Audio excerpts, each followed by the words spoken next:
Ika-4 na kabanata. Mga Apostol ni Kristo.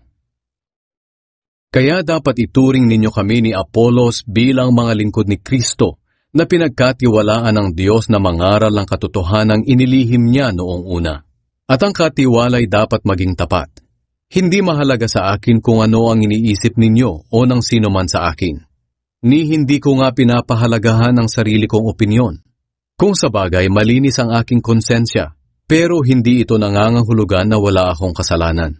Ang Panginoon lang ang makapagsasabi kung tama o mali ang aking ginagawa. Kaya huwag kayong humatol ng wala sa takdang panahon. Hintayin ninyo ang pagbabalik ng Panginoon. Pagdating niya, ilalantad niya ang lahat ng mga sekreto at motibo ng bawat isa.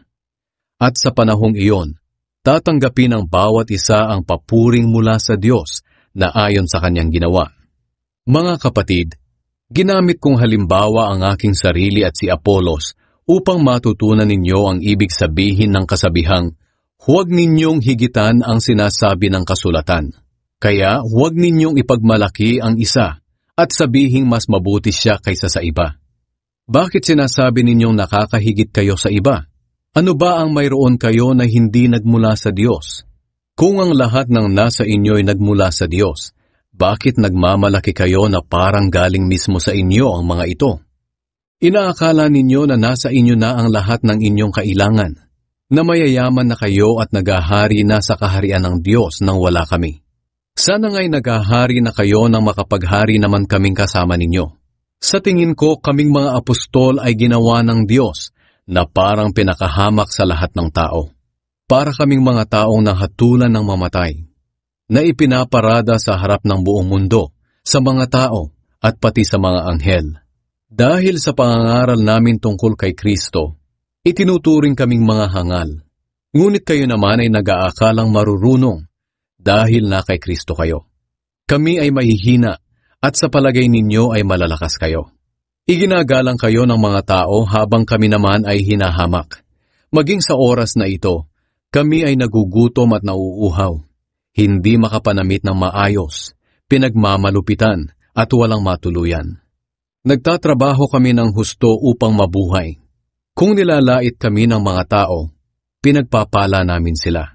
Kung kami ay inuusig, tinitiis na lang namin ito. Kung kami ay sinisiraan, mahinahon kaming sumasagot. Hanggang ngayon itinuturing kaming mga basura sa mundo. Hindi ko sinusulat ang mga ito upang ipahiya kayo, kundi upang paalalahanan kayo bilang mga minamahal kong mga anak. Sapagkat kahit marami ang nag-aalaga sa inyong pamumuhay Kristiyano, iisa lamang ang inyong ama sa pananampalataya, at ako ang inyong ama.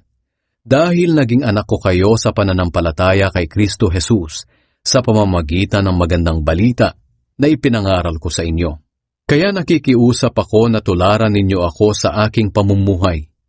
At dahil nga rito pinapapunta ko riyan si Timoteo, ang aking minamahal at tapat na anak sa Panginoon. Ipapaalala niya sa inyo ang tungkol sa pamumuhay ko kay Kristo Jesus, na siya ring itinuturo ko sa lahat ng iglesia, saan mang lugar. Ang ilan sa inyo ay nagmamataas na, dahil akala nila'y hindi na ako pupunta riyan. Ngunit kung loloobin ng Panginoon, pupunta ako riyan sa lalong madaling panahon.